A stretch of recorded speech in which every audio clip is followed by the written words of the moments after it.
Hi hello welcome to N9 media. నేను మీ శ్రీనిధి. ఈరోజు మనం ఒక వ్యక్తి దగ్గర ఉన్నాము. అయితే నిజానికి ఏ చరిత్రను చూసుకున్నా కూడా బయటకు అంతా ఒకటి కనిపిస్తూ ఉంటుంది, ప్రధాన స్రవంతి అనే పేరు మీద. కానీ లోగుట్టు చూసినట్టయితే అసలైన మూలవాసులకి సంబంధించిన చరిత్ర అంతా కూడా ఈ సోకాల్డ్ కొంత చరిత్రతో కప్పివేయబడుతుంది. అయితే మరి నిజానికి అసలు చరిత్ర ఏంటి అన్నది కదా తెలుసుకోవాల్సింది మనం. అయితే ఆ చరిత్రకి సంబంధించి చాలా తక్కువ మంది ఎక్సర్సైజ్ చేస్తున్నారు. అసలు నిజానికి చరిత్ర ఏంటి అన్నది పూర్తి ప్రపంచానికి తెలియజేసే ప్రయత్నం చేస్తున్నారు. వాస్తవమైన జీవితాల్ని, మూలవాసుల జీవితాల్ని చిత్రించే ప్రయత్నం చేస్తూ ఉన్నారు. ఆ విషయంలో చాలా మంది ప్రయత్నిస్తే కొంతమంది సక్సెస్ అవుతున్నారు. ప్రధాన స్రవంతిలోకి నిజమైన జీవితాల్ని, అంటే మూలవాసుల జీవితాల్ని చూపించగలుగుతున్నారు సక్సెస్ఫుల్గా. లేదు ఇది మా అస్తిత్వము అని చెప్పేసి నిలబడగలుగుతున్నారు, రెపరెపలాడగలుగుతున్నారు. అట్లాంటి ఒక మేడం దగ్గర ఉన్నాము మనం, జూపాక సుభద్ర గారు. అయితే మేడం గురించి చెప్పాలంటే మనందరికి ఈజీగా ఫస్ట్ గుర్తొచ్చేది ఉద్యమకారిణి, రచయిత్రి, కాలమిస్ట్, ఇంకా చాలా ఉన్నాయి. అంటే ప్రభుత్వానికి సంబంధించి ఒక అత్యున్నతమైన స్థాయిలో పనిచేస్తూ కూడా ఉద్యమాల్లో చురుగ్గా పాల్గొని అస్తిత్వవాదం మీద తనదైన ముద్ర వేసి జీవితాలన్నింటినీ ఏకం చేసి ముందుకు నడిపించారు. కాబట్టి మేడంతో మాట్లాడదాం. అండ్ తొందరలో ఆగస్టు 3వ తారీఖు తెలంగాణ పుస్తకావిష్కరణ కూడా ఉంది. కాబట్టి ఆ నేపథ్యంలో అసలు మేడం గురించి మనం ఏం తెలుసుకుంటే మనం ఇంకా ఎక్కువ విషయ పరిజ్ఞానాన్ని పొందొచ్చు అన్నవన్నీ డిస్కస్ చేద్దాం. Namaste ma'am. Thank you. Namaste. So happy to be here ma'am. And first of all మీ బుక్స్ అన్ని చూసినప్పుడు కూడా చాలా హ్యాపీగా అనిపించింది. కవర్ పేజెస్ నుంచే మీరు మమ్మల్ని ఇన్ఫ్లుయెన్స్ చేయడం స్టార్ట్ చేస్తున్నారు. సరే, ఫస్ట్ తెలంగాణ పుస్తకం రాబోతుంది కాబట్టి ముందు ఆ పుస్తకం గురించి మాకు నేపథ్యం చెప్పండి. తెలంగాణి అంటే చాలామంది ఇదేం పదము, చాలా కొత్త పదము. తెలంగాణ అంటే మగవాళ్ళది అని కాదు కదా, అది జనరల్ నేమ్ కదా, తెలంగాణి అని ఎందుకు పెట్టారు? It's a voice of Telangana women అనే కాన్సెప్ట్ ఒకటి. ఇంకొకటి, ఈ తెలంగాణ ఉద్యమంలో చాలామంది మహిళలు చాలా పోరాటాలు చేసిండ్రు, ధర్నాల్లో ఉన్నారు, తర్వాత పాదయాత్రల్లో ఉన్నారు. వాళ్ళు లాఠీ చార్జీ దెబ్బలు తిన్నారు, వాళ్ళు కేసుల పాలయ్యారు. కానీ ఆఫ్టర్ తెలంగాణ వాళ్ళు మొత్తం సెట్ బ్యాక్ అయిన పరిస్థితిగా అనిపించింది. సో అసలు తెలంగాణలో అంటే విమెన్ కదా, విమెన్ పార్టిసిపేషన్ ఉంది ఉద్యమాల్లో, విమెన్ భాగస్వామ్యం ఉంది. సో అక్కడ అంటే ఉద్యమాల్లో భాగస్వామ్యం ఉంది, కానీ అధికారంలో భాగస్వామ్యంకి వచ్చేటప్పటికి వాళ్ళందరినీ కనుమరుగు చేసిన పరిస్థితి. సెక్రటేరియట్లో అట్లా ఉద్యమాలు చేసిన వాళ్ళందరూ నా దగ్గరకు వచ్చి షేర్ చేసేవాళ్ళు. మేము తిరుగుతున్నాము, తర్వాత చూద్దాంలే అంటున్నారు వీళ్ళంతా. కానీ వీళ్ళు మాత్రం బాగా ఎస్టాబ్లిష్ అయ్యిండ్రు, మమ్మల్ని ఇట్లా సెటిసైడ్ చేస్తున్నారు. కానీ ఉద్యమాల్లో మేము ఇంత కష్టపడ్డాము, ఫ్యామిలీస్ని వదిలేసి కష్టపడ్డాము, పిల్లల్ని వదిలేసి కష్టపడ్డాము. తెలంగాణ జీవితం, తెలంగాణ రావడమే, తెలంగాణ ప్రత్యేక రాష్ట్రం రావడమే జీవితంగా పోరాడిన వాళ్ళకి ఇప్పుడు ఇంట్లో కష్టంగా ఉన్నది, తిడుతున్నారు అంతా. ఏంటి పోయినావు కదా, ఇప్పుడు నీకేం లేదు, ఓ తెలంగాణ వస్తే నేను ఇదైతా అదైతా అని పుడింగులు చెప్పినావు కదా ఏంది అని అట్లా ఇంట్లో నుంచి కూడా మాకు చాలా ఒత్తిడి ఉంది. ఇంకొకటి, తెలంగాణ వస్తే మేము సగంగా ఈ రాజ్యాంగంలో భాగం అవుతామనే ఒక ఆకాంక్ష ఉండే. ఈ తెలంగాణ రాకపోవడం వల్ల మేము సెట్ బ్యాక్ అయినాము, తెలంగాణ వస్తే మేము ముందు పడతామనే ఒక పెద్ద ఆకాంక్ష ఉండింది. 60 ఏళ్ళ ఆకాంక్ష ఆడవాళ్ళకి ఉన్న తెలంగాణ, మేమెందుకు తెలంగాణలో పార్టిసిపేట్ చేస్తామనేది మేము చాలా ఛానల్స్ ద్వారా, మీడియా ద్వారా చాలా పెద్ద గొంతుకేసుకొని చెప్పినాం. కానీ ఇప్పుడు మా గొంతులన్నీ మూగబోయిన పరిస్థితులు అని వాళ్ళు చాలా బాధపడడం జరిగింది. దీన్ని ఎట్లయినా అధిగమించాలనే ఒక ఆలోచన కూడా ఉండింది. సో ఆ నేపథ్యాల నుంచి నేను తెలంగాణ మూమెంట్లో జేఏసీ, మహిళా జేఏసీ పెట్టి, తర్వాత ధర్నాలలో అట్లా తర్వాత ఇంకా బాగా ఉద్యమించిన నేపథ్యంలో రాయడం కూడా చేయడం జరిగింది. అట్లా ఉద్యమంలో రాసిన కవిత్వము, తర్వాత దాని నేపథ్యంగా వచ్చిన కవిత్వాన్ని అంతా కలిపి తెలంగాణి అని పదం చేర్చడం జరిగింది. ఒక నదిని కానీ దేశాన్ని కానీ ఒక ఆడామెలాగానే చూసే కల్చర్ మనది. సో అట్లా నేను తెలంగాణ కాదు తెలంగాణి అని ఎందుకు పెట్టకూడదు అనే ఒక నిజంగా ఇష్టంగా ఒక పదాన్ని పదాలన్నిటినీ కూర్చేది జనమే కనుక ఆ జనంలో నేను ఒక రైటర్గా నాకు అంటే భాషని అట్లా ఒక సాధికారికంగా తీసుకొని నేను తెలంగాణి అనే పదాన్ని పెట్టడం జరిగింది. అది it's a voice of Telangana women. అయితే ఆలోచన చాలా బాగుంది. పదం కూడా ఒక రకమైన అట్రాక్షన్ని క్రియేట్ చేస్తుంది. మీ రచనలన్నీ చూసుకున్నట్టయితే వాయిస్లెస్ పీపుల్కి మీరు స్ట్రాంగ్ వాయిస్గా ఉన్నారు. అయితే నిజానికి జూపక్క సుభద్ర యొక్క బాల్యం గురించి మాట్లాడాలన్నా, కుటుంబ నేపథ్యం మాట్లాడాలన్నా మీరు ఏం చెప్తారు? మా కుటుంబ నేపథ్యం అంటే నేను వరంగల్, అంటే ఉమ్మడి వరంగల్లో మాది పర్కాల ఇప్పుడు రేగొండ మండల్. బిఫోర్ దట్ పర్కాల దగ్గర దామరంచపల్లె మా విలేజ్, చిన్న బుడ్డపల్లె హ్యామ్లెట్. సో అది మా ప్రాంతము, మా విలేజ్. మా కుటుంబ నేపథ్యం అంటే మా ఇంట్లో ఎవ్వరూ చదువుకున్న వాళ్ళు లేరు. వీఆర్ 12 సిబ్లింగ్స్, 12 మందిలో నేను 11వ మెంబర్. ఎవ్వరిని వెనక 7 తరాలు ముందు 3 తరాలు ఎవ్వరికీ చదువులు లేవు. అందరూ పాలేర్లు వెట్టి భూమి లేనోళ్ళు. కానీ మా ఫాదర్కి వచ్చేటప్పటికి కొంత డిఫరెన్స్ ఉండే. అంటే 3 పూటలు తినగలిగే కుటుంబం మాది. మా ఫాదర్ రైతు. ఫస్ట్ ఆయన రైతు కాదు, ఆయన పాలేరు నుంచి ఆయన ఒక పంట తీసే రైతు దాకా ఎదిగిన నేపథ్యం అయింది. ఆయన సంతానంలో నేను 11th వన్. అంటే నేను కూలికి వెళ్ళడము, తర్వాత మా ఇంట్లో అందరికీ చిన్నపిల్లలు అప్పుడే పెళ్ళిళ్ళు చేసిండు. బాల్య వివాహాలు మా ఇంట్లో పుష్కలంగా జరిగినాయి. గూడెంలోనే. మాదిగా రైతు మా ఫాదరు. చిన్నప్పుడే బిఫోర్ 8, 7కే అట్లా అందరికీ పెళ్ళిళ్ళు అయిపోయినాయి. నేను కన్ను తెరిచే వరకు, నేను పుట్టేటప్పటికి అందరికీ పెళ్ళిళ్ళు అయిపోయినాయి. ఎవరి పెళ్ళిళ్ళు నేను చూడలే. ఏ అక్క పెళ్ళి చూడలే, ఏ అన్న పెళ్ళి చూడలే. సో ఇంకా అందరూ మా ఫాదర్ అంతమందిని కన్నావు, భూములు కూడా ఉన్నాయి, మంచిగా తినగలిగిన కుటుంబం కదా. చిన్నపిల్లని లాస్ట్ పిల్లనన్నా చదివిపిరాదు. ఓకే ఈ పట్ట ఎక్కడిది, ఆ పట్ట ఎవరిది అని అంతా మా చుట్టూ తిరిగే కంటే మా ఊర్లో కోమటైన పటేన్ల వాళ్ళకి పట్టా కాగితాలన్నీ మా ఫాదర్ తీసుకెళ్ళి చూపిస్తే, ఎందుకు నీ పిల్లలు ఉన్నారు కదా, లాస్ట్ పిల్లనన్నా చదివించు, ఆ పిల్ల ఏదో చదివితేనంటే అప్పుడు మా పెద్దన్నకి ఇచ్చిండు బెల్లంపల్లి. ఆయనకి ఆ పిల్ల అంటే నేను ఆయన కూతురు ఒకటేసారి పుట్టినాము. ఆ అమ్మాయి చచ్చిపోయింది చిన్నప్పుడు పుట్టగానే. సో నేను అట్లా నన్ను తీసుకుపోయి పెంచుకున్నాడు మా పెద్దన్న బెల్లంపల్లి సింగరేణి కాలరీ. ఓకే.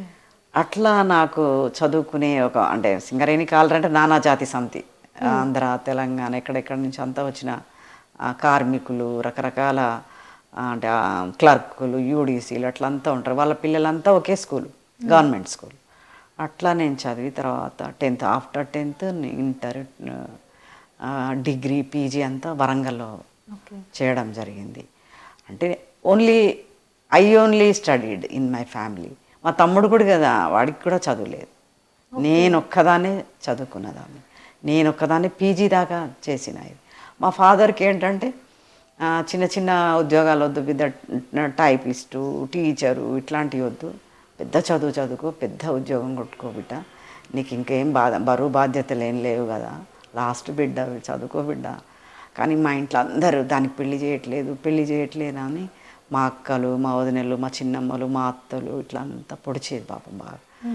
మా ఫాదర్ వాటన్నిటికీ తట్టుకొని, బిడ్డ ఇవేం పట్టించుకోకు, నువ్వు చదువుకో అని అట్లా ఆయన ప్రోద్బలము. మా మదర్ కూడా చదువుకో బిడ్డ, వీళ్ళు ఇట్లనే అంటారు అని అట్లా చదువుకోవడం జరిగింది. ఆ చదువుకునే క్రమంలో అంటే వరంగల్ అంటే ఇంకంతా నక్సలైట్ కమ్యూనిస్టుల ఇది కదా.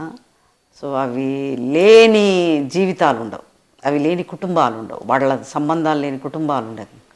సిపిఐ, సిపిఎం, ఎంఎల్ ఇట్లా అన్ని పార్టీలతో ఏదో ఒక కమ్యూనిస్ట్ పార్టీలో రైతులుగానో కూలీలుగానో విద్యార్థులుగానో విమెన్గానో ఇట్లా అన్ని రకాల ఇదితో అట్లా సంబంధాలు ఉంటాయి. అట్లా నాకు ఉద్యమాలతో సంబంధాలు. ఆ తర్వాత లిటరేచర్ నాకు చాలా ఇష్టము. ఆ లిటరేచర్ చదువుతున్నప్పుడు అట్లా మేమెందుకు ఇట్లున్నాం, వాళ్ళు ఎందుకు అట్లున్నారు, మాకు ఈ అంటరానితనాలేంటి, ఊళ్ళో మమ్మల్ని ఎందుకు అంటుకోరు, ఊళ్ళో దూరం జరుగు కొంచెం దారి పక్క నుంచి జరిగిన దూరం జరుగు అని ఇట్లా అనేవాళ్ళు. అది చాలా పెయిన్ అయ్యేది. తర్వాత అంటుకోకు, దూరం ఉండు, మీరు ఫలానా కులం కదా, మాదిగొల్ల పిల్ల కదా, అట్లా అనడం చాలా హట్ అయ్యేది. కానీ పార్టీలలో అట్లా లేకుండే కదా. తర్వాత దొరసాని, దొర, పటేల అట్లా అని పిలిచేవి కూడా లేవు పార్టీలల్లో. అన్న అక్క అనే ఒక ఫ్లెక్సిబిలిటీ ఉండే. అది భలే నచ్చేది. అన్న అక్క అని పిలుచుకోవడం. మరి ఈయన పెద్ద భూస్వామి ఫలానా ఊళ్ళో పటేలు, ఆయనకు పార్టీలోకి వచ్చిండు కమ్యూనిస్ట్గా అయ్యి, తర్వాత ఆయన అన్న అక్క అంటున్నాం, భలే ఉన్నది అట్లా అనుకునేది. అప్పుడు మీ సామాజిక పరిస్థితులు ఎట్లా ఉండేవి మీరు చిన్నగా ఉన్నప్పుడు? చదువు కంటే కూడా, అంటే పెద్ద చదువులు చదవకన్నా ముందు మీ ఊళ్ళో భయంకరమైన అంటరానితనం. అంటే మా ఊర్లో అసలు స్కూలే, అంటే చిన్న స్కూల్ ఉండే. ఈ పిల్లలు, ఊరు పిల్లలు ఏమో ముందు కూర్చునేవాళ్ళు, ఈ చిన్న వీళ్ళు వెనక కూర్చునే. అసలు చదువులు లేవు, ఆడపిల్లలకు చదువులే లేవు. స్కూల్ కూడా లేదు. అక్కడంతా అంటే చిన్న పల్లెటూరు కదా. మా ఊర్లో గుడి లేదు. తర్వాత మా ఊర్లో భూస్వాములు లేరు. ఓకే. పటేన్లు ఉన్నారు కానీ వాళ్ళకి భూములు పెద్దగా లేవు. మా ఫాదర్కే ఎక్కువ భూములు ఉన్నాయి మా హ్యామ్లెట్లో. అంటరాంతనం అంటే చాకలి, మంగలి, అన్ని కులాలు. బ్రాహ్మణులు లేరు మా ఊర్లో. గుడి లేదు, బ్రాహ్మణులు లేరు. బీసీలు, తర్వాత అందరు బీసీలే. పటేన్లు, ఇప్పుడు కాపులని పటేన్లు అంటారు కదా, అట్లా పటేన్లు ఉన్నారు. అంటరానితనం మాత్రం విపరీతంగా పాటించేవాళ్ళు. అయితే అంటే మీ చుట్టూ ఎవరు చదువుకోలేదు, మీరు మాత్రమే చదువుకోవాలని ముందుకు వచ్చినప్పుడు మీరు హైయర్ ఎడ్యుకేషన్ని పర్స్యూ చేసే వరకు కూడా మీరు అనుభవించినటువంటి వివక్ష ఏమైనా ఉందా? చాలా స్కూల్లో అంత అనిపించకపోయేది. కానీ అంటే స్కూల్లో ఏదైనా డాన్స్ లేదా డ్రామా వేసేటప్పుడు నలుపు రంగు, తర్వాత బక్కగా, అంటే నాకు డాన్స్ చాలా ఇష్టం. మా క్లాస్ వాళ్ళకంటే బాగా, అంటే ఆ కట్స్, ఆ మూమెంట్స్ అట్లంతా బాగా చేస్తే మా క్లాస్ టీచర్ హెచ్ఎంకి ఎంకరేజ్ చేయడానికి, హెచ్ఎంకి ఈ అమ్మాయి బాగా చేస్తుందండి, చాలా మంచి, అంటే జ్యూసీగా చేస్తుంది డాన్స్, ఎక్స్ప్రెషన్స్ బాగా ఇస్తుంది, ఈ అమ్మాయిని పెట్టుకుందామంటే, అబ్బా ఈ అమ్మాయి ఏం బాగుంది, నల్లగా బక్కగా, అసలు అంతదా స్టేజ్ మీద పక్కన పెట్ట, ఎర్రగా బొద్దుగా ఉండేవాళ్ళని పెట్టుకుంటే బాగుంటుంది, అట్రాక్టివ్గా ఉండాలి కదా ఫేస్, ఆమె కళ ఎట్లుంటుంది, బట్ ఆమె అట్రాక్టివ్గా లేదు కదా, పక్కన పెట్టొద్దు. ఎంత ఏడ్చుకున్నానో నేను. అంటే ఇంకా పాటలు అంటేనేమో ఎవరేమను, ఇట్లా సిగ్గు ఒకటి ఫ్రీగా, ఇక ఇట్లాంటివి ఉన్నాయి కదా అవాంతరాలు. తర్వాత స్టడీస్లో మాత్రం ఇంకా బాగా అడ్వాన్స్గా ఉండేది. నాకు 5th క్లాస్ వరకు దీపమే. ఓకే. దీపం పెట్టుకొని చదువుని ఎట్లా ఎంజాయ్ చేసిందంటే, చదివితే టీచర్ మెచ్చుకోవడం క్లాస్లో, అది చాలా టేస్ట్ అనిపించేది. అంత వివక్షలు ఇట్లా ఉండే ఇదిలో నా నోట్స్లు కానీ, లేక ఆ టీచర్సే ఆమెకి ఫస్ట్ ర్యాంక్ వచ్చింది అని అంటే అందరు ఒక్కసారి నన్నే చూస్తారు కదా, అది చాలా టేస్ట్ అనిపించింది. ఎస్, చదవాలి. అంటే ఇంకా నన్ను ఎవరు బీట్ చేయలేరు కదా, నువ్వు నల్లగా ఉన్నావని, నువ్వు బక్కగా ఉన్నావని, మీది ఈ కులం అని, అక్కడ ఇంకా అవసరం లేదు. అవును. అక్కడ ఏంటి, మన చదువుని బట్టి అక్కడ మార్క్స్ వస్తాయి కదా టీచర్స్ అందులో. ఇప్పుడు అదే యూనివర్సిటీ లెవెల్లో అయితే కొంత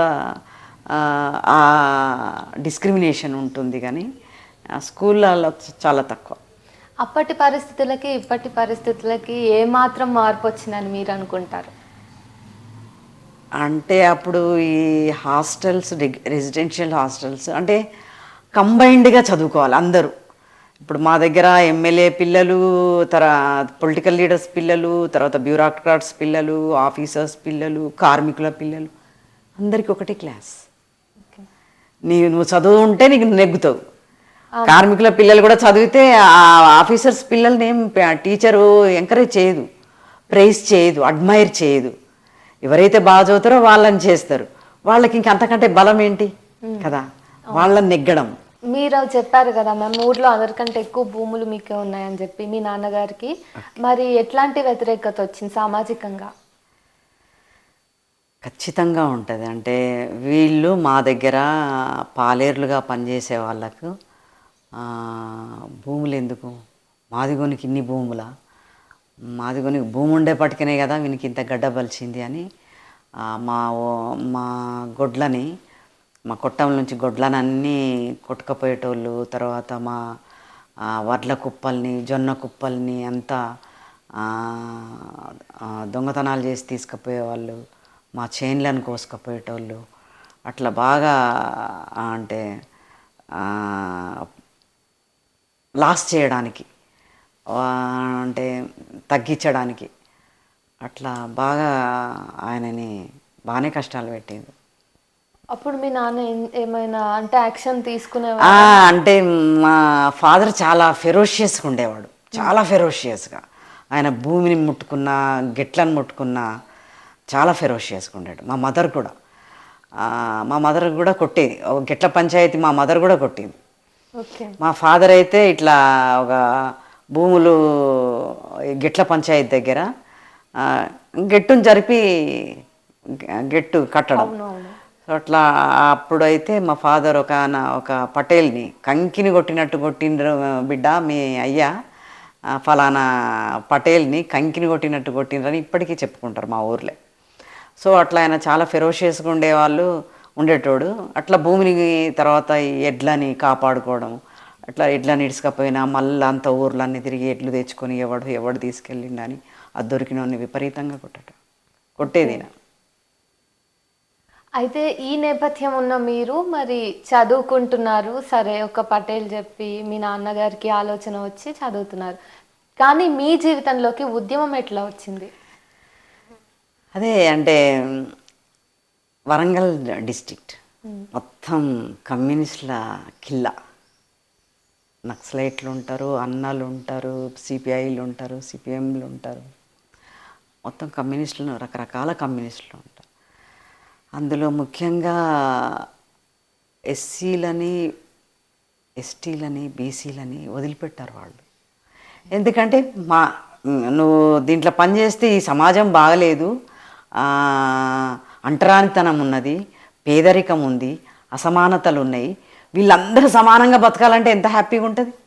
వీళ్ళందరూ సమానంగా బతకడానికే మేము ఉద్యమాలు చేస్తున్నాం.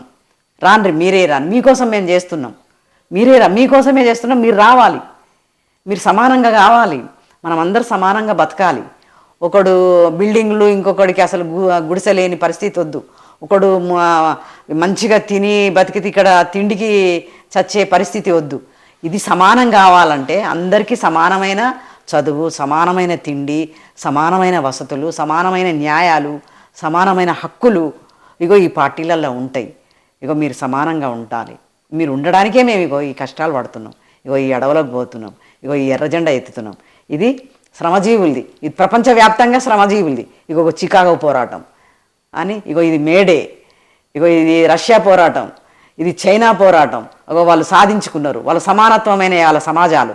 మన సమాజం సమానత్వం కావాలి, ఈ అంటరానితనాలు కూడా పోవాలి, అందరం సమానంగా సుఖంగా బతకాలి అంటే ఎవరికైనా ఉంటుంది కదా. ఎవరిని ఎవ్వడు మాట్లాడలేదు, వీళ్ళు మాట్లాడుతున్నారు మా గురించి.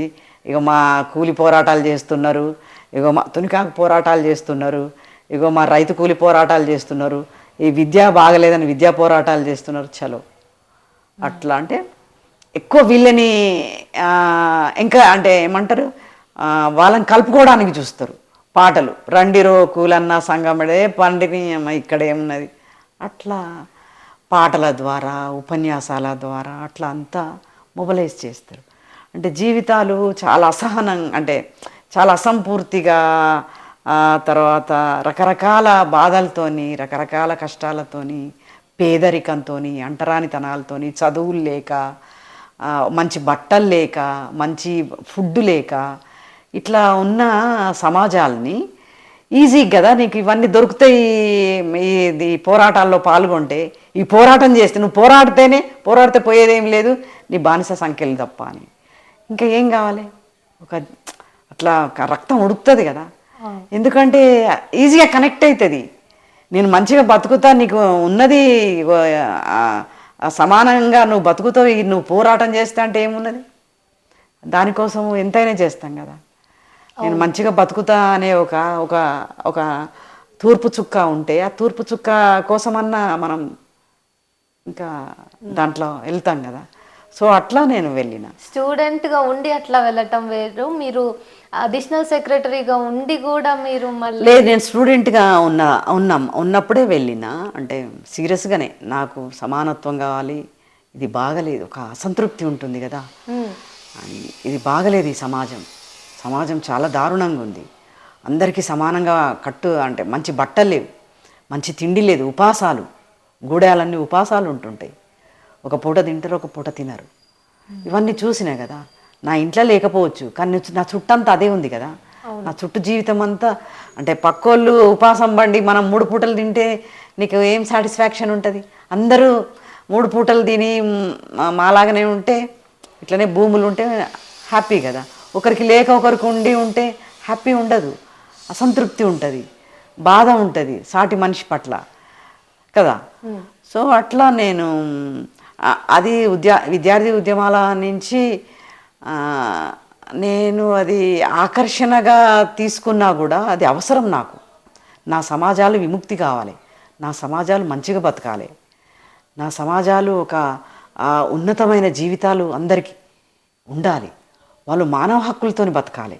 మానవ హక్కులు లేవు వాళ్ళకి మాట్లాడే స్వేచ్ఛ లేదు, వాళ్ళకి మంచిగా అంటే చదువుకునే స్వేచ్ఛ లేదు, ఉద్యోగాల స్వేచ్ఛ లేదు కదా, ప్రశ్నించే స్వేచ్ఛ లేదు. ఎక్కడున్నారు వాళ్ళు? పటేన్ల కింద, భూస్వాముల కింద పాలేర్లుగా ఉన్నారు, మట్టి విసుకొని బతుకుతున్నారు. చదువు అనే ఇది లేదు, స్వేచ్ఛ లేదు, చదువుకునే అవకాశం లేదు, స్కూల్స్ లేవు ఊర్లల్లో. అట్లాంటి పరిస్థితుల్లో నేను ఉద్యమాల్లో ఉన్న తర్వాత అది నేను కేవలం నేను స్టూడెంట్గా ఉన్నప్పుడు ఉన్నా కదా, ఇంకా నాకు అవసరంలే అనుకోలేదు. ఇది కావాలి నాకు, మా సమాజాలకు ఇది కావాలి, మా సమాజాలు మనుషులుగా బతకడానికి ఇది కావాలి, ఉద్యమాలు కావాలి. మనుషులుగా బతకడానికి ఒక మంచి సాహిత్యాన్ని అందించే ఒక గొప్ప అస్తిత్వ సాహిత్యం కావాలి. సో ఈ సాహిత్యాలన్నీ ఎట్లున్నాయని విపరీతంగా చదివేది నేను. ఓకే. అంటే ఈ కమ్యూనిస్టులు చేసే మంచి పని ఏంటంటే విపరీతంగా పుస్తకాలు, అది మార్క్సిజం బేస్ అన్న కావచ్చు. ఇప్పుడు నేను చదువుకోవాలంటే నా మూలవాసి పురాణాలు, నా మూలవాసులు ఎట్లా బతికిండ్రు, వాళ్ళ చరిత్రలు ఏంటి, వాళ్ళ అనుభవాలు ఏంటి, వాళ్ళు ఏం తిన్నారు, ఎట్లా బట్ట కట్టుకున్నారు, ఎట్లాంటి డ్రెస్సింగ్ ఉండే, ఎట్లాంటి నగలు ధరించిండ్రు, ఎట్లాంటి ఉద్యమాలు చేసి, ఎట్లాంటి పాటలు పాడుకున్నారు, వాళ్ళు ఎట్లాంటి ఆటలు ఆడుకున్నారు, ఏం ఆటలు ఉండేది, ఆడవాళ్ళకి ఏం ఆటలు ఉండేది, మగవాళ్ళకి ఏం ఆటలు ఉండేది, వాళ్ళ మధ్యలో డిఫరెన్సెస్ ఎట్లుండేవి, అవి శత్రుత్వంగా ఉండేదా, మిత్రుత్వంగా ఉండేదా, బానిసగా ఉండేదా, స్నేహంగా ఉండేదా, వాటి కోసం నేను విపరీతంగా సాహిత్యం చదువుకున్నా. కానీ నా మూలవాసి నేను ఎక్కడి నుంచి వచ్చిన, మా మూల మనుషులు ఎట్లా ఉండేవాళ్ళు, అది నేను ఎక్కడ చూసినా దొరకలేము. పురాణాలు చదువుకున్నా, మార్క్సిజం చదువుకున్నా, కమ్యూనిజం చదువుకున్నా, వాటి సాహిత్యాలు చదువుకున్నా, కానీ నేను లేను. అది నన్ను బాగా డిప్రెస్ చేసింది. నేను లేనేంటి, మేము ఎట్లా బతికినాం అనేది లేదు. అయితే భాగవతము, రామాయణము, మహాభారతాలు, పురాణాలు, అష్టాదశ పురాణాలు, లేకుంటే మార్క్సిజము, కమ్యూనిజం పుస్తకాలు, ఇవి రెండే. కానీ మాది లేదు, మా సాహిత్యం లేదు. నా సాహిత్యం కావాలంటే వెతుక్కోవాలి, నేను వెతుక్కోవాలి. కానీ నాకు అందుబాటులో ఉన్నాయి ఇవి రెండే. అవి రెండే చదువుకున్నా నేను. బట్ నేను మిస్ అయినా కదా ఈ రెండిట్లో. ఈ మిస్ అయిన దానికోసం నేను బాగా అంటే ఎక్స్పీరియన్స్కి పుస్తకాల్లో ఉన్నదానికి నేను చదువుకున్న పాఠ్య పుస్తకాల్లో కూడా లేదు. మిస్ అయిన నేను ఒక్క వాక్యం ఉన్న వాక్యంతో చరిత్ర అల్లుకోవచ్చు. లేదు రామాయణంలో నేను మా తాటకి రామాయణంలో తాటకి ఎట్లాంటిది రాక్షసి, ఇట్లా పండ్లు కూరలు ఏంది మా తాటకి అట్లుంటుందా? కాదు కదా. ఆమె ఒక పెద్ద యుద్ధ వీరురాలు, ఒక యుద్ధ నైపుణ్యం ఉన్న ఒక వారియర్. ఎట్లా పురాణాలలో ఎట్లా చూపిస్తారు ఈ శూర్పణఖ, అరే ఎక్కడి నుంచో వచ్చిండు వీడెవడో బాగున్నాడు అని అనుకున్నది ఆమె. అనుకొని ఇట్లా ఏదో ఇట్లా వాడు లక్ష్మణుడు తెల్లగా ఉన్నాడని ఇట్లా పట్టుకొని పోతే వాడు పట్టుకోకూడదు కదా, వాళ్ళ కులాల ఆమె మగ ఆమె పట్టుకుంటే అంటు కదా, పట్టుకోకూడదు, నా స్త్రీ స్వాతంత్రం అర్హతి అని. సో ఆ పదం అది మన వీళ్ళకి ఈ బహుజన కులాలకి అసలు మగోళ్ళకు నోరే తిరగదు, ఆడోళ్ళకంటే అంతకంటే లేదు. కానీ నా స్త్రీ స్వాతంత్రం అర్హతి వాళ్ళ మగోళ్ళు రాసుకున్నారు. సో అట్లా ఆమె బాగున్నది అనుకుంటే ముక్కు చెవులకు వస్తావా నువ్వు ఎక్కడి నుంచో వచ్చి? అది నేరై ఎందుకు ఆమె ముక్కు చెవులకు వస్తే ఆమె ఎంత సంఘర్షణ పడ్డది, ఏం జరిగింది ఆమె? ఆ శూర్పణఖ గురించి ఏమీ లేదే. ఆమెను ఒక రాక్షసిలాగా, ఒక చీప్ క్యారెక్టర్ లాగా రామాయణంలో తాటకి అంట. రేపు వాళ్ళంతా యుద్ధ మహిళలు, వాళ్ళని ఎందుకు అట్లా చేసిండ్రా? ఇది నాకు ఎప్పుడు వచ్చింది థాట్? అంబేద్కరిజం చదివిన తర్వాత, పూలేయిజం చదివిన తర్వాత, పూలే సాహిత్యం చదివిన తర్వాత అప్పుడు నాకు అది నాకు చాలా అద్భుతమైన ఇది. వీళ్ళు ఇది నాది, వీళ్ళు మా వాళ్ళు, ఈ పురాణంలో ఉన్నవాళ్ళు అంటే వాళ్ళని చాలా తక్కువగా చూపించి అబ్యూస్ చేసిన పాత్రలు నావి, ఇవి మావి, వీళ్ళు మా మూల పురుషులు. అట్లా నేను ఇంకంత ఇక్కడ తెలుగులో ఏదైతే ఆహా ఓహో అని పెద్ద పెద్దగా ఇక్కడ బ్రాహ్మణ ఆడవాళ్ళు ఇన్ ది నేమ్ ఆఫ్ ఫెమినిజంలో వేసిన అన్ని పుస్తకాలు, తర్వాత కమ్యూనిస్టులు వేసిన పుస్తకాలన్నిట్లో కులం మిస్ అవుతుంది, కులం కనిపించదు. ఇంకోటి నేను బాగా హర్ట్ అయింది ఏంటంటే అంబేద్కర్ బ్రిటిష్ ఏజెంట్ అనడము, బూర్జువా అనడము, అది చాలా హర్ట్. అరే ఆయన మా గురించి తన జాతి గురించి రాసిండు, మేము ఆయనకు కనెక్ట్ కావాలి కదా. కులం గురించి ప్రస్తావన లేని ఇజాల గురించి ఎట్లా కనెక్ట్ అవుతాం కదా. ఎట్లా కనెక్ట్ అయింది? నన్ను బానిసగా చూసిన నా దేశాన్ని, దేశం అంటే నాకు ఎందుకు దేశభక్తి పొంగుతుంది? అరే నేను ఈ దేశంలో నేను కూలామెని, ఈ దేశంలో నేను కక్కోసులు కడిగేటామెను, ఈ దేశంలో నేను రోడ్లు ఊడ్చేటామెను, నాకు ఈ దేశం నాకు భక్తి, ఈ దేశం పట్ల నాకు ఎందుకు ఉంటుంది? ఈ దేశం నన్ను ఇట్లా చేసింది.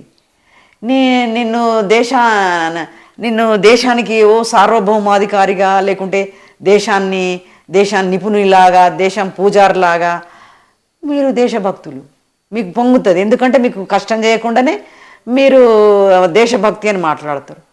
కష్టం చేసేవాళ్ళం లాస్ట్ గ్రేడ్, ఒక ఎలాంటి అవకాశాలు లేని మీ చెత్తంతా ఓడుస్తున్నాం, మీ చెత్తంతా ఓడుస్తున్నాం.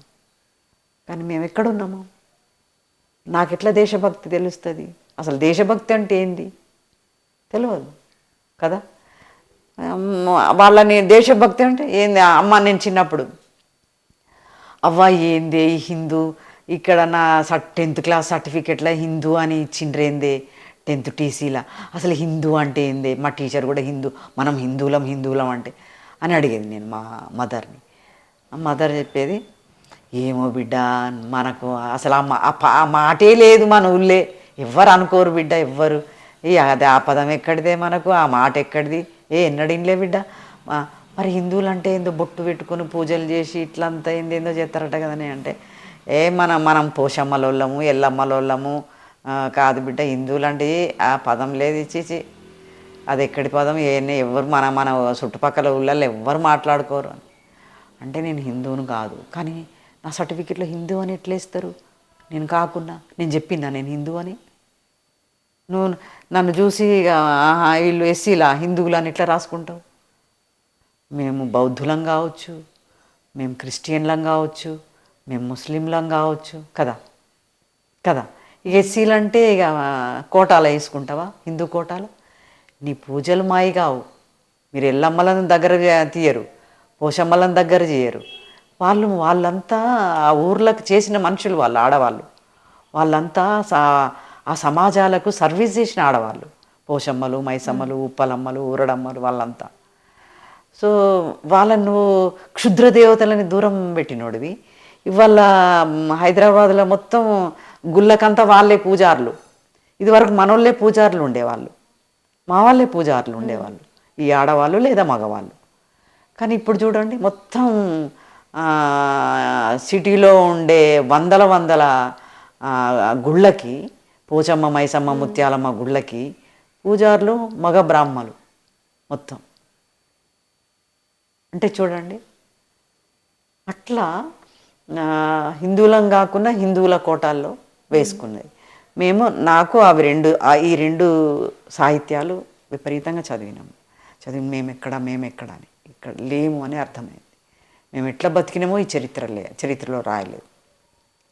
మేము ఎట్లా బతికినాం మాకు కావాలి. సో అక్కడికి పూలే, సావిత్రిబాయి పూలే, జ్యోతిరావు పూలే, అంబేద్కర్, బహుజన నాయకులంతా ఇక్కడ మా చరిత్ర ఉంది. ఇక్కడ వీళ్ళు రాసిండ్రు. ఇవి మాకు అందుబాటులో లేవు, ఇవి అందుబాటులోకి తేవాలి.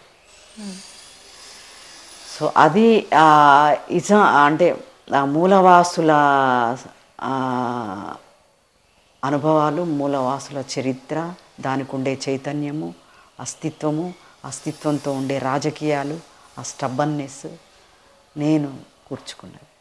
మీరు ఎప్పటి నుంచి రాయడం స్టార్ట్ చేశారు? ఇవన్నీ చదివిన తర్వాత నేనెక్కడ అనేది దొరకలేదు. కానీ ఒక యక్షగానంలో ఒక పుస్తకంలో చదివిన, ఒక మాదిగా ఆమె జాతరలో తిరుగుతుంటే ఒక బ్రాహ్మణుడు, నువ్వు బాగున్నావు, నాకు కావాలి, వస్తావా అంటే ఆ మొగడు కూడా పొమ్మంటాడు. ఆమె మాదిగా ఆమె గాడితో ఎందుకు పోతే వాడెవడో బాపనుడి నెచ్చిచి ఏందిరా అని మొగని ఎడాపెడా తిడతాడు. అయితే ఆ సాహిత్యాలు ఉండి ఉంటాయి. అవి మెయిన్ స్ట్రీమ్కి రాలే, సాహిత్యాలు ఉన్నాయి.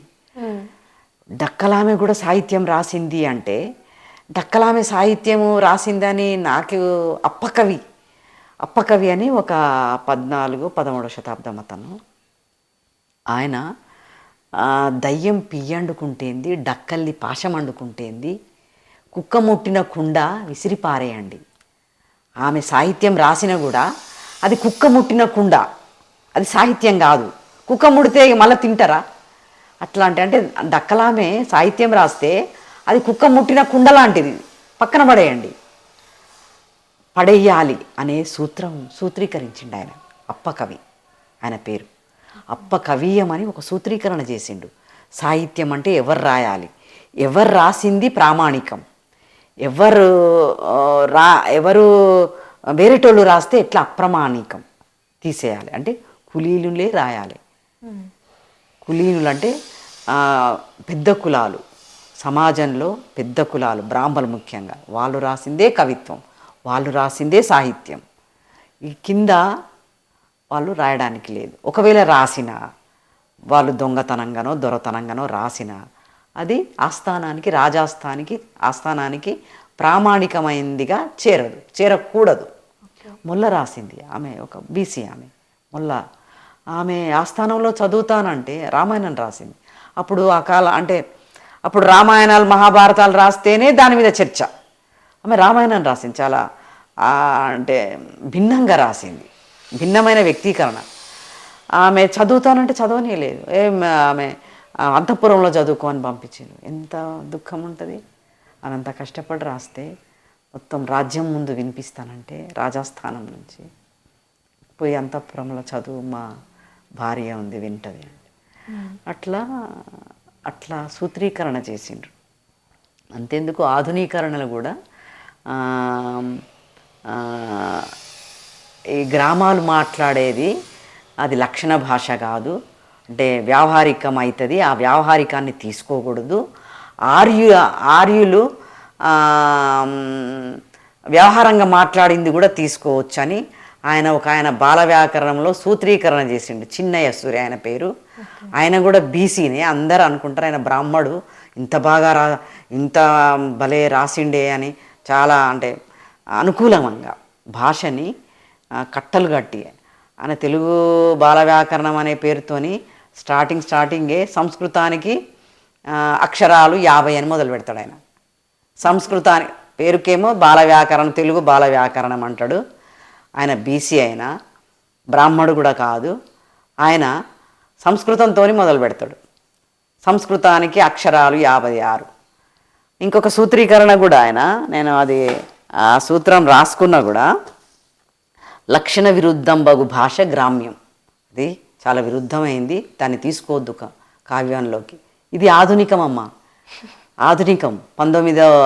1905లోనో ఏమో రాసిండిన, 1910లోనో చిన్నయ్య సూర్య అనేట ఆయన. ఆధునిక కాలంలో కూడా ఇగో ఇట్లా ఈ గోడలు, భాషకి గోడలు. భాష ఒక ప్రవాహం అంటారు కదా. అరే బహుజన భాషా ప్రవాహమే నిజానికి మెయిన్ స్ట్రీమ్గా ఉంటుంది. వీళ్ళది అంటే మొత్తం గోడలు కట్టుకొని ఉంటే ఈ భాష ఇక అటు కదలదు ఇటు కదలదు. తెలంగాణ రాదు, తెలంగాణనే అనిపోతుంటుంది కదా. ఆర్య వ్యవహారంబుల దుష్టంబు గ్రాహ్యం అంట. అంటే పెద్ద కులాలు మాట్లాడే దుష్టమైన పదాలు కూడా అవి తీసుకోదగ్గవి భాషలో అని. ఎంత వివక్ష చూడండి భాషలో కూడా కదా. మరి మీకు జాబ్ ఎప్పుడు వచ్చింది? ఆ తర్వాత ఉద్యమము ఇంకా ఉద్యోగము రెండు ప్యారలల్గా నడిచినాయి కదా మీ జీవితంలో. ఎట్లా సమన్వయం చేసుకున్నారు?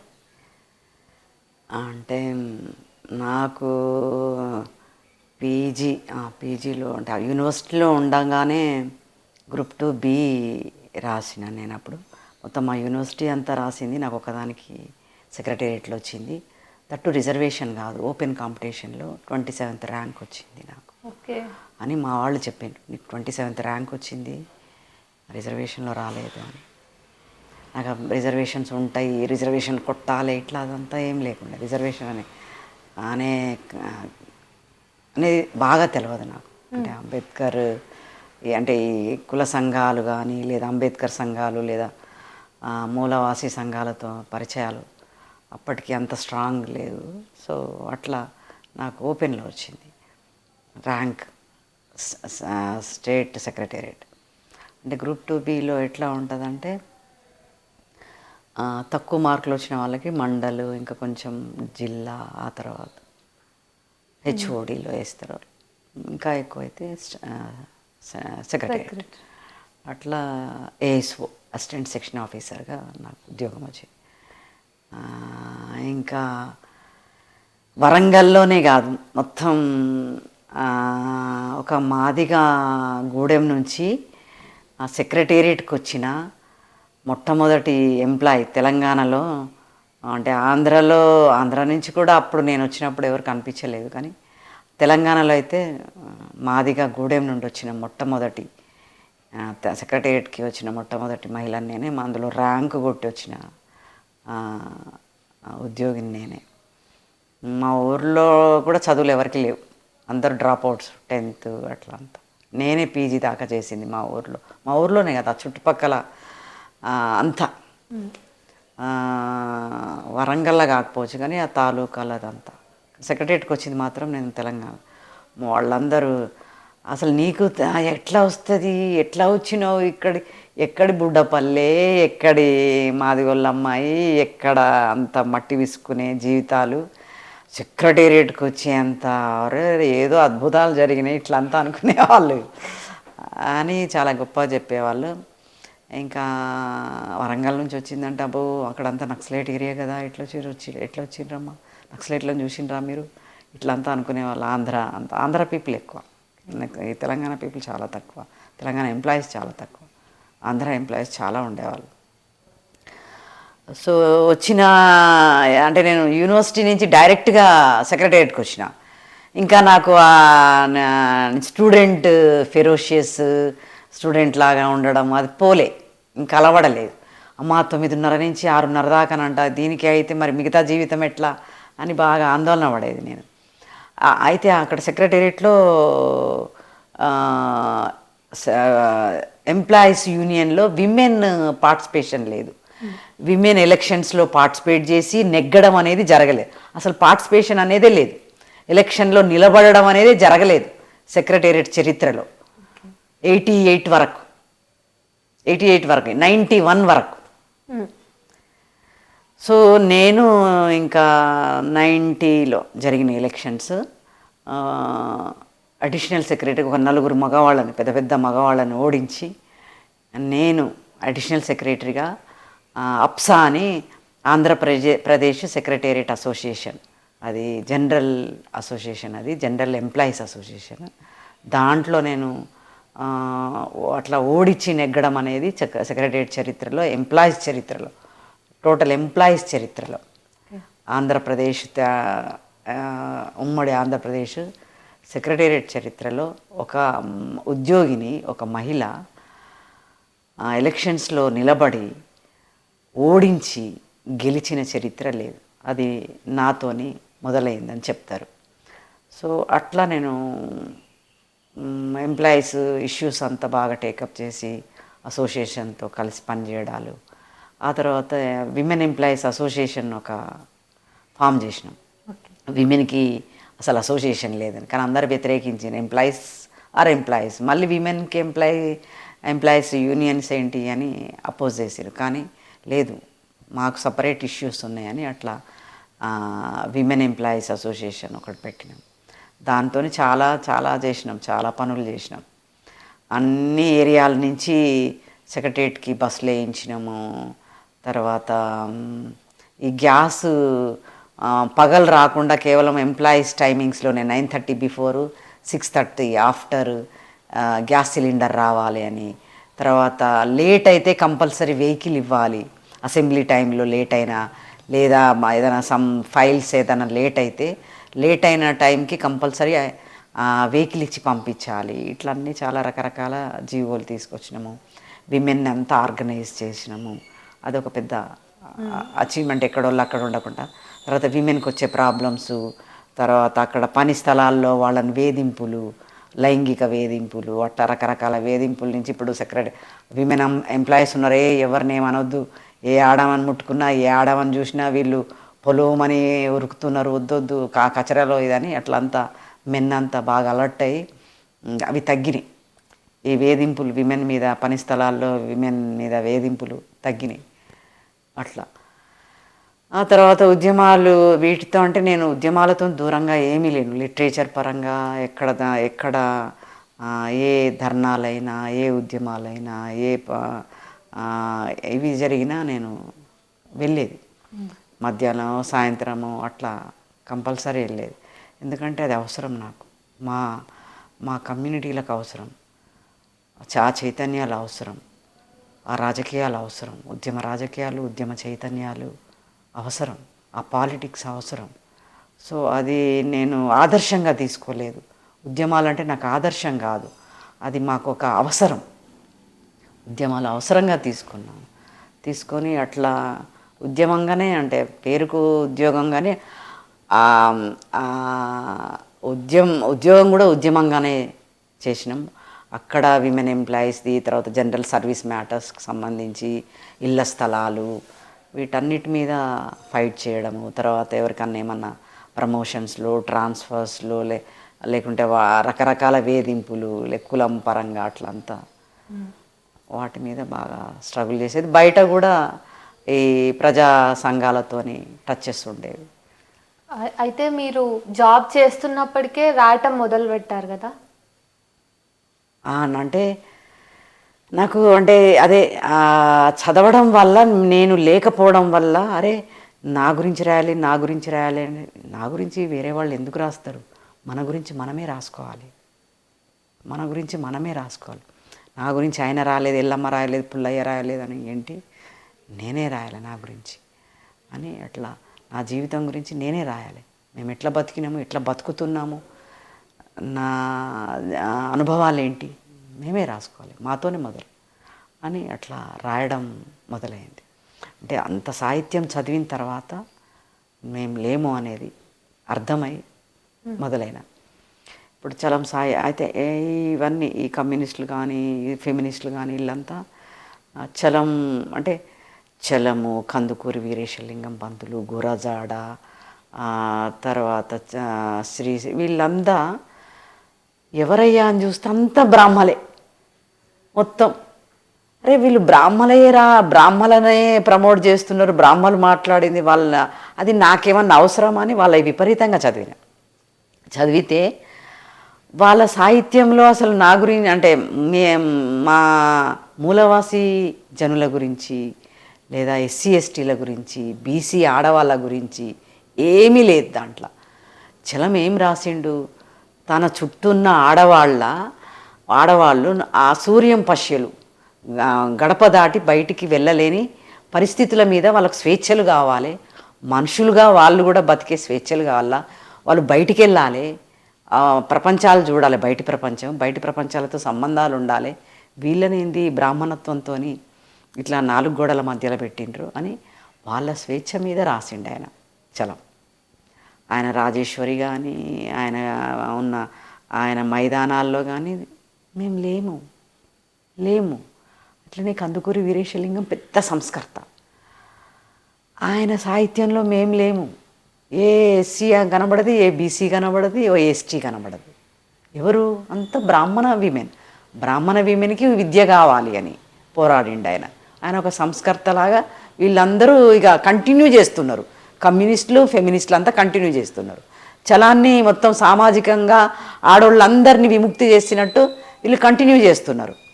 కానీ వాళ్ళు రాసిన ఆడవాళ్ళల్లో, వాళ్ళు చెప్పిన ఆడవాళ్ళల్లో, వాళ్ళు సంస్కరించిన ఆడవాళ్ళల్లో ఈ విమెన్ లేదు, ఈ బహుజన విమెన్ లేదు, ఈ విమెన్కి సంబంధించిన అంశాలు ఏమి లేవు, వాళ్ళ జెండర్ పాలిటిక్స్ ఏం లేవు, వాళ్ళ లైంగిక దోపిడీ ఏమి ఉండదు, వాళ్ళ శ్రమ ఉండదు, వాళ్ళ హింస ఉండదు, వాళ్ళు పడుతున్న హింస ఉండదు, వాళ్ళు స్వేచ్ఛాజీవులుగా బయటికి వెళ్ళిపోవాలి. వాళ్ళ ప్రాబ్లం ఏంటి, ఇంట్లో నుంచి బయటికి వెళ్ళిపోవాలి, సమాజంలో కలవాలి. దాని గురించి వాళ్ళు రాసుకుంటారు.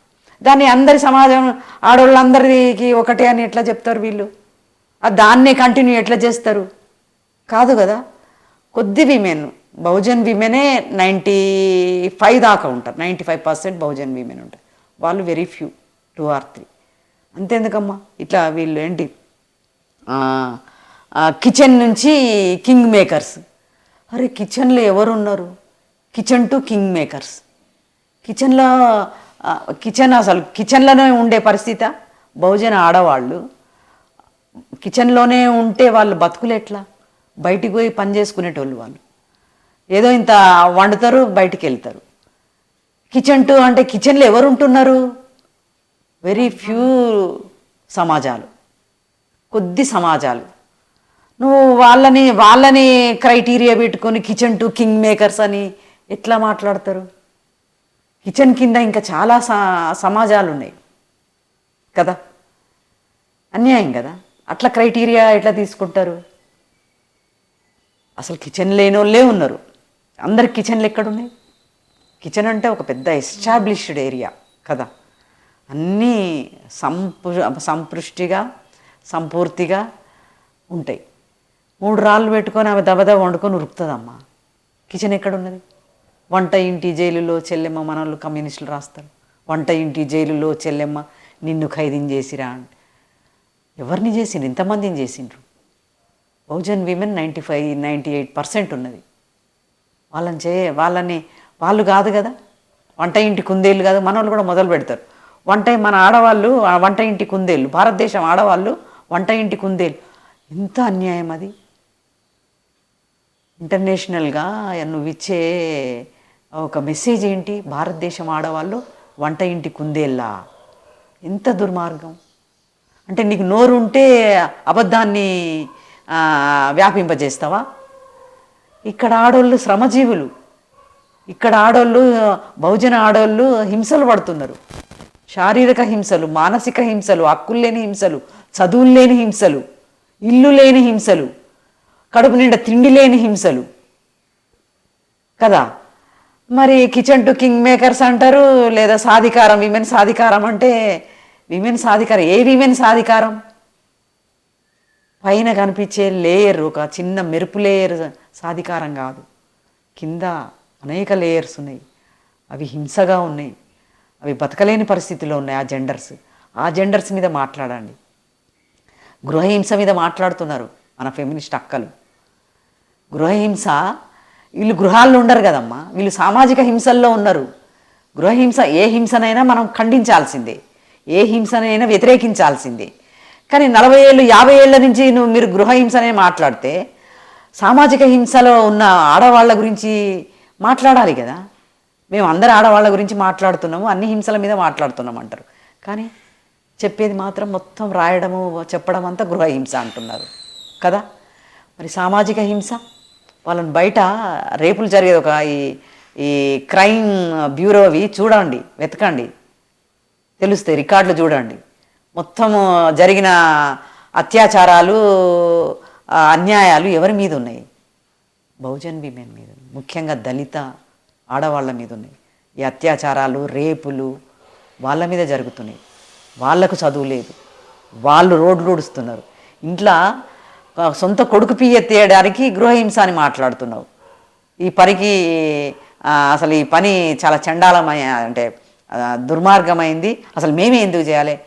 మగవాళ్ళు కూడా, కన్న మగవాళ్ళు కూడా, అది కరెక్టే, అక్కడి వరకు కరెక్టే. కానీ ఏమీ సంబంధం లేని కక్కోసులు గడుగుతున్నారు. వాళ్ళ పిల్లలు కాదు, ఎవరి కక్కోసులు గడుగుతున్నారు? ఎవరి పియ్య ఎత్తిపోస్తున్నారు? వాళ్ళకు సరైన వేతనాలు ఉన్నాయా? వేతన రూల్స్ అన్ని, యాక్ట్స్ అన్ని వాళ్ళకు పనికొస్తున్నాయా? వాటి మీద మాట్లాడట్లేదు, వాటి మీద గొంతు చేసుకోవట్లేదు. ఎంతసేపు ఇవే మాట్లాడుతున్నాం. కమ్యూనిజం పేరు మీద, ఫెమినిజం పేరు. Feminism nothing but continuation of Brahminism. Okay, మరి వాళ్ళని ఎందుకు సామాజిక హింస, అది హింస కాదు? మంది పియ్యి ఎత్తిపోయడం ఎంత హింస కదా. వాళ్ళకి సరైన వేతనాలు లేవు, వాళ్ళ పిల్లలకు చదువులు లేవు. ఇంట్లో ఊడ్చడానికి సమాన ఏంటి గృహ పని అనేది సమానంగా ఉండాలంటున్నావు, లేదా వేతనం లేని పని ఇది అంటున్నావు. మరి అక్కడ వేతనాలు లేవు సరిగ్గా. దేశం అంటే రోడ్లు ఊడ్చేవాళ్ళు, సమాజం చెత్త కదా అది. ఇది ఇంటి చెత్త మీద మాట్లాడుతున్నారు. సమాజం చెత్త కూడా మాట్లాడాలి కదా. అది ఇంకా మేజర్ కమ్యూనిటీస్, మేజర్ విమెన్ కదా, అది మాట్లాడట్లేదు. అది మాట్లాడాలని మేము గొంతు చించుకుంటున్నాం. వాళ్ళు ప్రమోట్ చేసే సాహిత్యాలు మావి కావంటున్నాం. చలం సాహిత్యం మాది కాదు, కందుకూరి వీరేశలింగం సాహిత్యం మాది కాదు. ఆయన రాసిన సాహిత్యం మాకేం సంబంధం లేదు. నోవే కన్సర్న్డస్. అట్లనే గురజాడ, పుత్తడి బొమ్మ పూర్ణమ్మలం కాదు మేము. ఇప్పుడు అదే ముసలోడికి ఇచ్చి పెళ్లి చేయరు మా ఇళ్ళల్లో. మొగడు సత్తే సతీ వానితో పాటు చంపేరు, చితిలో పడేయరు. వాడు చచ్చిపోతే ఇంకోనే చేసుకునేది డెమోక్రసీ ఉన్నది ఈ కులాలల్లో కదా. ఈ సమాజాలల్లో, ఈ బహుజన సమాజాలల్లో భర్త చచ్చిపోతే ఇంకొకరిని చేసుకుంటారు. కానీ జాతీయోద్యమం జరిగింది అంతా, సంస్కరణ ఉద్యమం జరిగిందంతా సతీకి వ్యతిరేకంగా, బాల్య వివాహాలకు వ్యతిరేకంగా, స్త్రీ విద్య మీద జరిగింది. కానీ ఈ స్త్రీలు ఇంకా అట్లనే ఉన్నారు కదా. ఈ మహిళలు, వాళ్ళ బాల్య వివాహాలు పోలే. వాళ్ళకి వాళ్ళ జోగిని అక్కడ దేవదాసి, ఇదంతా లేదు వాళ్ళకి అక్కడ దేవదాసి. కానీ ఇక్కడ వీళ్ళకి జోగిని ఉంది. జోగిని దుర్మార్గమైంది. కులం వల్లనే జోగిని చేస్తారు. ఏ పటేలమ్మ బిడ్డనో, ఏ పూజారాయ బిడ్డనో చేయరు జోగిని కదా. ఏ రెడ్డమ్మనో, ఏ వెలమమ్మనో, ఏ శర్మమ్మనో చేయరు కదా. వీళ్ళని చేస్తారు. వీళ్ళే ఉన్నారు జోగినీలు, వేరే కులాలు లేవు. ఎందుకు? అంటే మీకు లైంగికంగా వాడుకోవడానికి ఈ ఆడవాళ్ళు, అది ఒక సిస్టంగా ఎస్టాబ్లిష్ చేసిండ్రు ఈ జోగిని బోలే. వీళ్ళకు అంటే స్త్రీ విద్య ఇంకా కంప్లీట్ కాలే వీళ్ళకి, బహుజన కులాల ఆడవాళ్ళకి, ముఖ్యంగా దళిత ఆదివాసీ ఆడవాళ్ళకి చదువులు లేవు. వాళ్ళకి ఉద్యోగాలు, ఒక ఆత్మగౌరవంగా బతికే ఉద్యోగాలు లేవు వాళ్ళకి. ఏ ఉద్యోగాలు అయ్యా అంటే ఒక ఏజెన్సీ రోజుకు అదే నెలకి 12,000 ఊడిస్తే పొద్దుగాల 4 గంటల నుంచి మధ్యాహ్నం 3 దాకా ఊడిస్తే నెలకు 12,000. అంటే సరిపోని వాళ్ళకంటే ఆ 12,000 ఏడ ఇల్లు కిరాయి కడతారు, పిల్లల్ని ఏడ చదివించుకుంటారు, తిండి ఏం తింటారు? ఎంత ఎంత అన్యాయమైన జీవితాలు. వాళ్ళకి ఎలాంటి హక్కులు లేవు, ఎలాంటి హక్కులు లేని జీవితాలు. అవి మాట్లాడాలి, అవి మాట్లాడాలి. జెండర్ రాజకీయాలంటే అవి, ఆ జెండర్ రాజకీయాలు మాట్లాడాలి. ఎవరైతే అట్టడుగున ఉన్నారో ఎలాంటి హక్కులు, చదువులు, ఆత్మగౌరవాలు లేని మహిళా సమాజాలు ఉన్నాయి, అవి మాట్లాడాలి. అవి మాట్లాడతలేరు. దాన్ని మేము మాట్లాడుతున్నాం, ఆ యాంగిల్లో మాట్లాడుతున్నాం, ఆ బహుజన విమెన్ యాంగిల్లో మాట్లాడుతున్నాం. అంటే సతి మాది కాదు, మొగుడు చస్తే వాడు చావాలనే సతి మాది కాదు. భర్త చచ్చిపోతే ఇంకొకరిని చేసుకోవడం, వితంతు వివాహాలు, వాళ్ళకు ఒక పెద్ద సంస్కరణ ఉద్యమమే జరిగింది.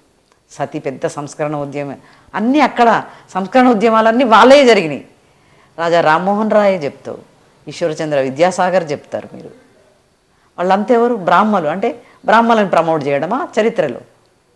మరి సావిత్రిబాయి పూలే, జ్యోతిరావు పూలే వాళ్ళు ఇర్రెస్పెక్టివ్ ఆఫ్ కాస్ట్ అందరికీ స్కూల్స్ ఏర్పాటు చేసిండ్రు. పిల్లలకు, ఆడపిల్లలకు స్కూల్స్ ఏర్పాటు చేసిండ్రు, స్కూల్స్ మొదలుపెట్టిండ్రు. వాళ్ళని మాట్లాడుకోవాలి కదా. అన్వెడ్డెడ్ బ్రాహ్మిన్ విమెన్ పిల్లల్ని సాధిండ్రు. తర్వాత అదే ఏమంటారు, ముసలోళ్ళకి పెళ్ళి చేస్తే ఆయన చచ్చిపోతే వాళ్ళకి ఆశ్రమాలు పెట్టిండ్రు. వాళ్ళ గుండ్లు చేయొద్దని మంగళోళ్ళతోని పెద్ద ఉద్యమాలు చేయించారు, మేము వాళ్ళ గుండ్లు చేయమని. వాళ్ళు చాలా చేసిండ్రు, కానీ వాళ్ళని వీళ్ళు అక్నాలజీ చేయరు. అంతేందుకు అంబేద్కర్ మహిళల హక్కుల కోసము ఆయన మొత్తం ఆయన మినిస్ట్రీనే పక్కన పెట్టిండు. వాళ్ళ కోసము 5-10 ఏళ్ళు వాళ్ళతో కూర్చొని, మీకు రికార్డ్ అప్పటి పేపర్లన్నీ చూస్తే తెలుస్తుంది, వాళ్ళ హక్కుల్ని ఒక ఏంటి రాజ్యాంగబద్ధం చేయడానికి హిందూ కోడ్ బిల్లు, దానికోసం ఆయన చాలా కష్టపడి చాలా కృషి చేసి ఆ బిల్లు రూపొందిస్తే దాన్ని ధర్నా చేసి వ్యతిరేకించి పార్లమెంట్లో నానా యాగి చేసి బిల్లును వీగేటట్టు చేసిండ్రు. ఎవరయ్యా అంటే మొత్తం వాళ్ళే, మొత్తం ఆకులాలే. ఈవెన్ సరోజినీ నాయుడు, మన నైటింగేల్ అనుకుంటాం కదా, గానకోకిల, ఆమె కూడా బయట హిందూ కోడ్ బిల్లుకు వ్యతిరేకంగా ధర్నాలు చేయించి నానా యాగి చేసింది, వ్యతిరేకించింది బాగా. ఏంటి, ఒక ఎస్సీ అయిన మా మీద మాకు రాజ్యాంగ హక్కు కల్పించే ఇదిలో ఉండడము మాకు అవమానం అనే ఒక అభిప్రాయంతో, ఒక కుల గజ్జితోని ఆమె అట్లా ఆమెనే కాదు చాలామంది అట్లా అప్పర్ కాస్ట్ ఆడవాళ్ళు హిందూ కోడ్ బిల్లు, ఇంతకీ హిందూ కోడ్ బిల్లు ఎస్సీ ఎస్టీలది కాదు, బీసీలది కాదు, బహుజన కులాల ఆడవాళ్ళదే కాదు. హిందూ కోడ్ బిల్లు చాలా ప్రస్ఫుటంగా రాసిండి హిందూ కోడ్ బిల్లులో, ఇది హిందూ మహిళల స్వేచ్ఛ కోసం రూపొందించిన ముసాయిదా అని. ఆ తర్వాత దాన్ని ఇంకా జనరల్ విమెన్ని దృష్టిలో పెట్టుకొని జనరల్ విమెన్ ప్రాతిపదికతోని అది కంటిన్యూ చేసిండ్రు.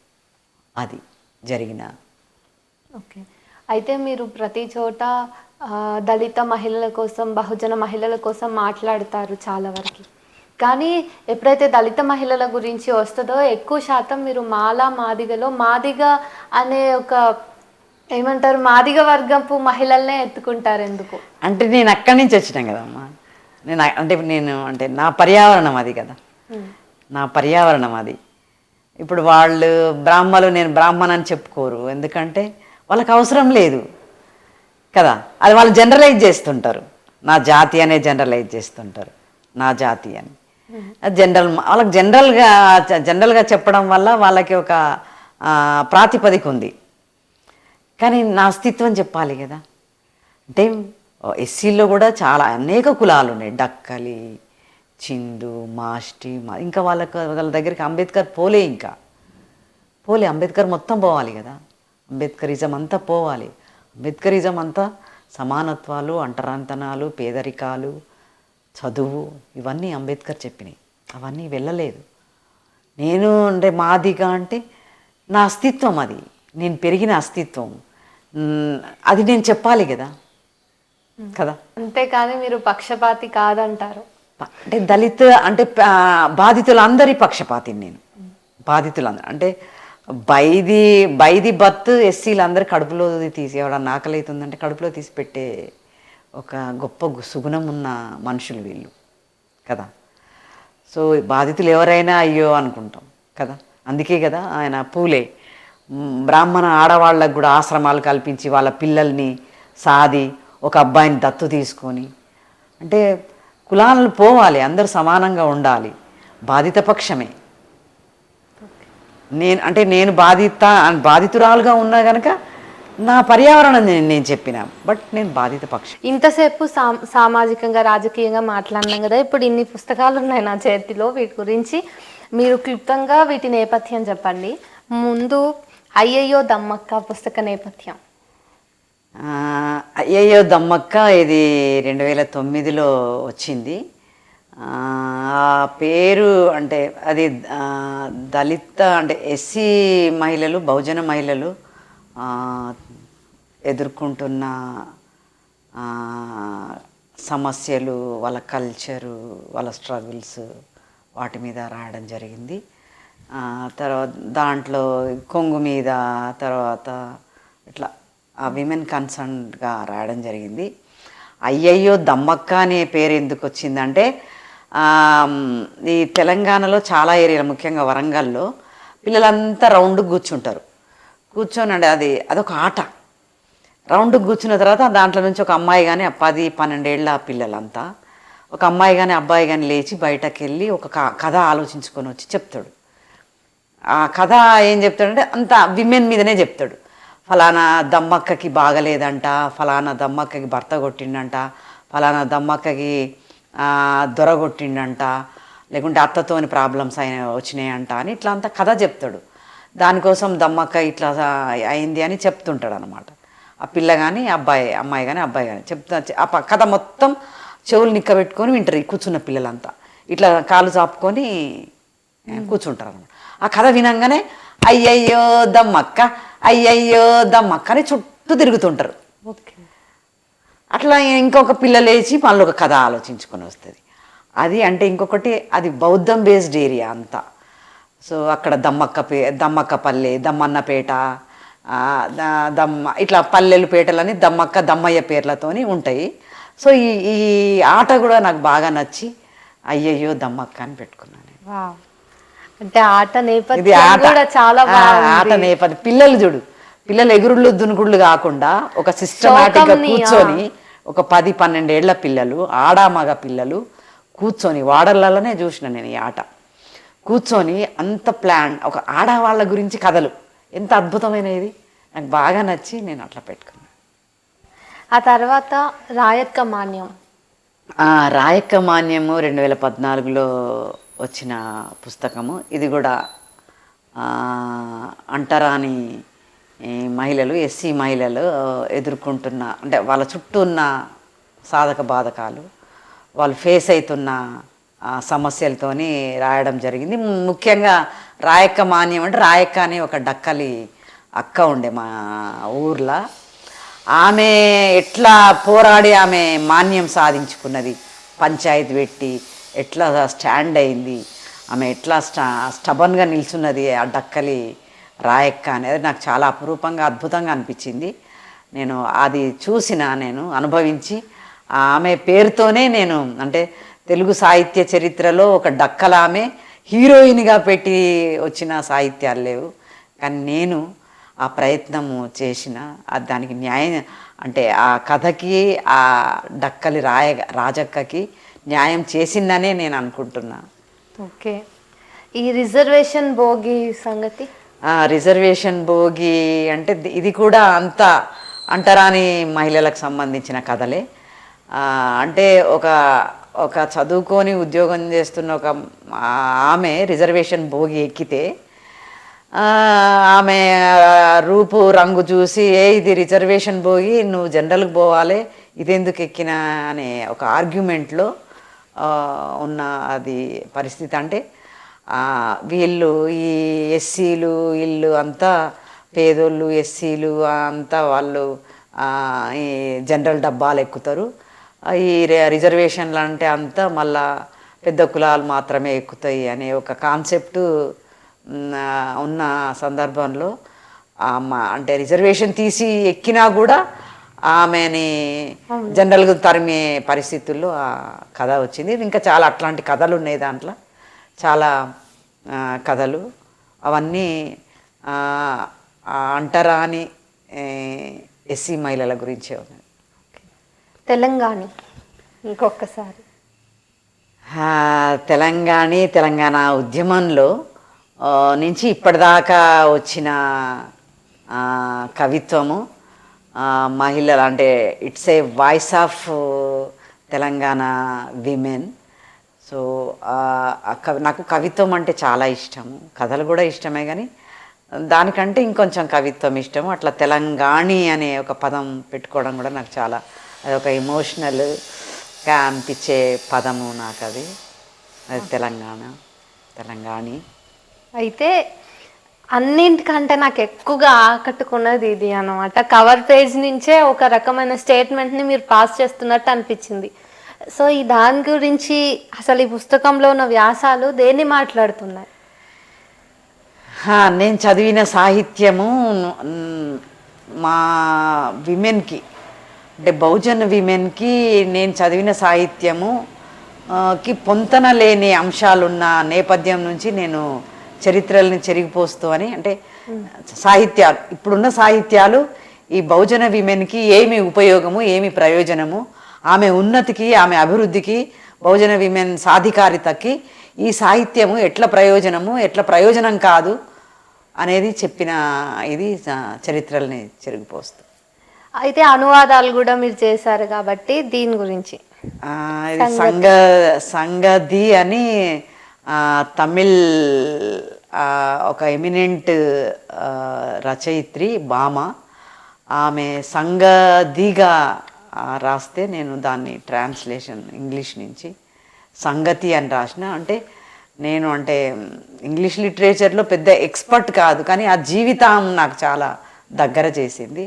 సో అట్లా నేను సంగతిని సంగతిగా ట్రాన్స్లేట్ చేసిన పుస్తకం.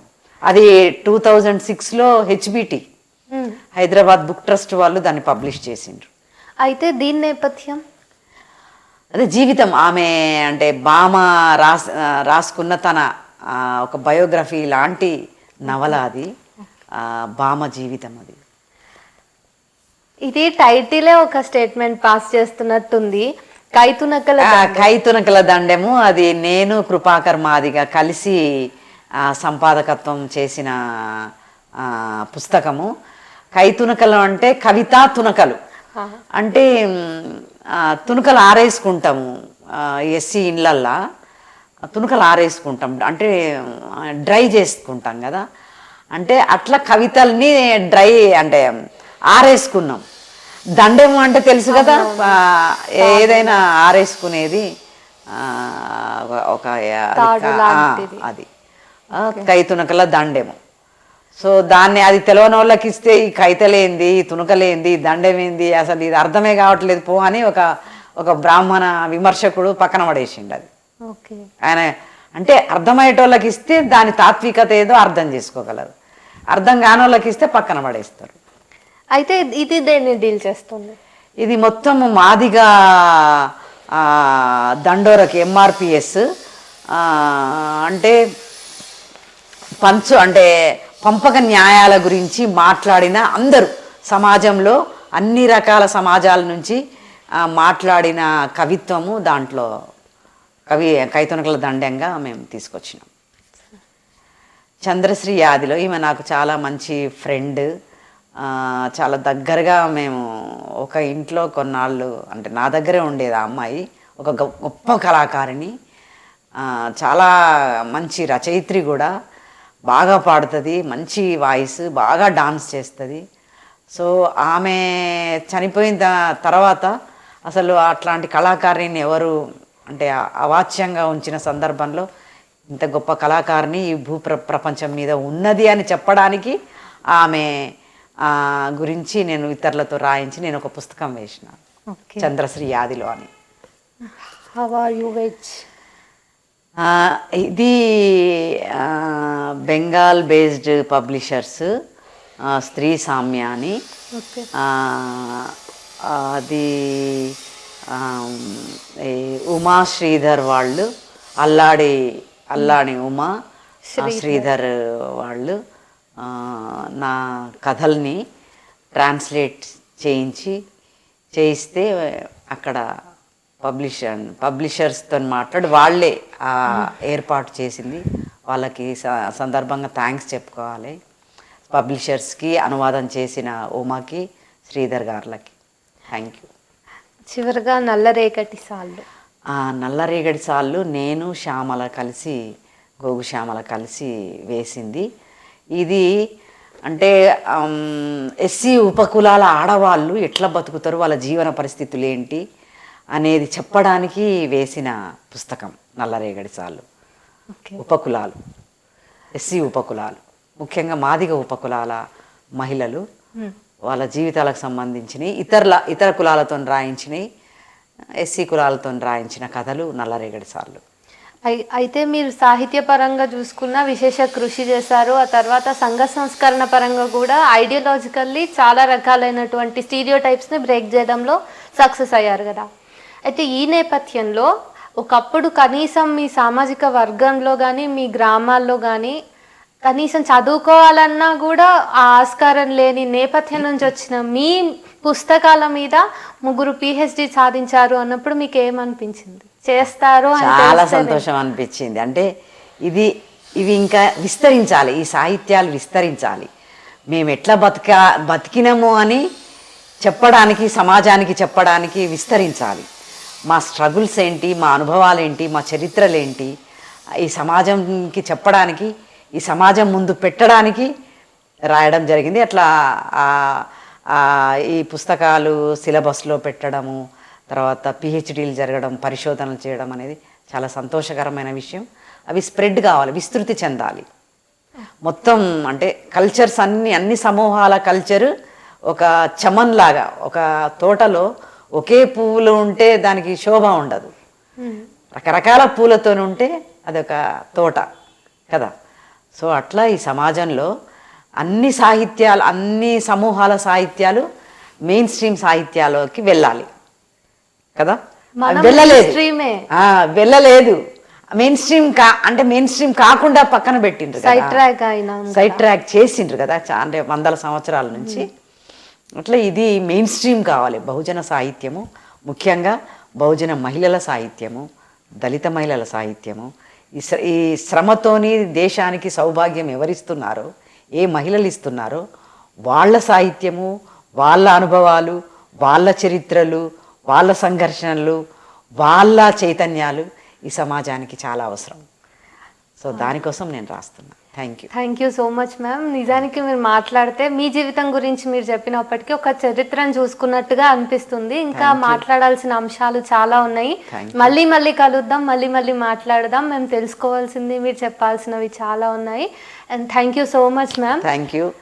విన్నారు కదా జూపాక సుభద్ర వాళ్ళు, ఆ మేడం చెప్పిన విషయాలన్నీ విన్న తర్వాత మనకేం తెలుసు, మనం చూస్తున్న సమాజానికి దాని లోపల ఉన్న సమాజానికి ఎంత తేడా ఉందో మనము పోల్చి చూసుకోవచ్చు.